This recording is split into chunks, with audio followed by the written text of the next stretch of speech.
एक दिन बहुत से भिक्षु बैठकर बात कर रहे थे कि संसार में सबसे बड़ा सुख क्या है। अगर संसार में सुख ही था तो छोड़कर आए क्यों। जब संसार में दुख ही दुख रह जाए तभी तो कोई संन्यास्त होता है। जब यह समझ में आ जाए कि यहाँ कुछ भी नहीं है, खाली पानी के बबूले हैं, आकाश में बने इंद्रधनुष हैं, आकाश कुसुम है, यहाँ कुछ भी नहीं है, तभी तो कोई सन्यासी होता है। सन्यास का अर्थ ही है संसार व्यर्थ हो गया है जानकर अनुभव से अपने को साक्षात्कार कराना। ये भिक्षु ऐसे ही भागकर चले आए होंगे। किसी की पत्नी मर गई होगी, सन्यासी हो गया, किसी का दिवाला निकल गया तो सन्यासी हो गया। अब तुम देखना बहुत से लोग सन्यासी होंगे, फिर कुछ और बचना भी नहीं।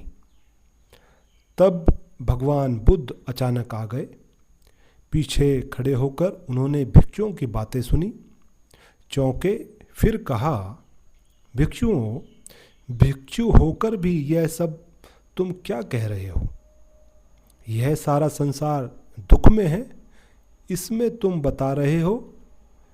कोई कह रहा है राज्य सुख, कोई कहता है काम सुख दुख में है, इसमें तुम बता रहे हो।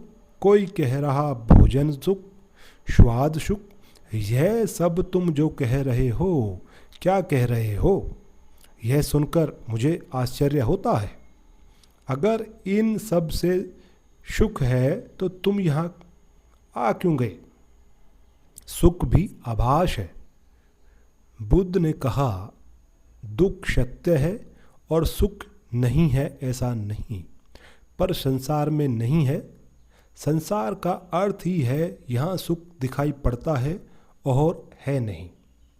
जहाँ आभास होता है, प्रतीति होती है, इशारे मिलते हैं कि है, लेकिन जैसे जैसे आप जाओ पता चलता है कि सुख नहीं है।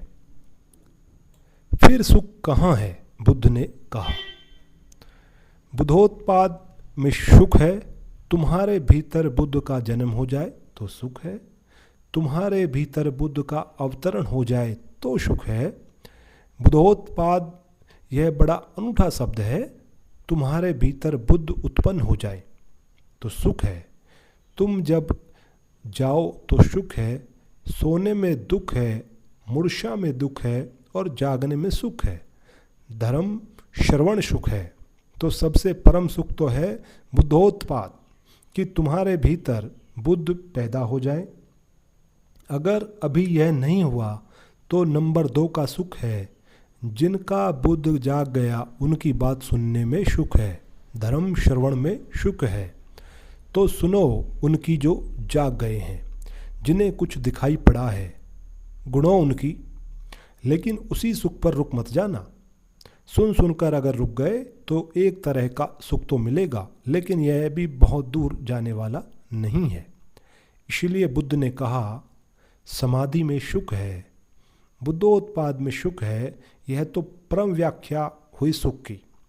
फिर यह भी तो हुआ नहीं है।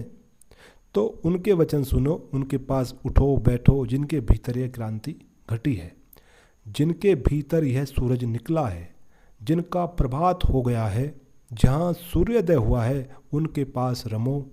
इसमें सुख है, मगर इसमें भी रुक मत जाना।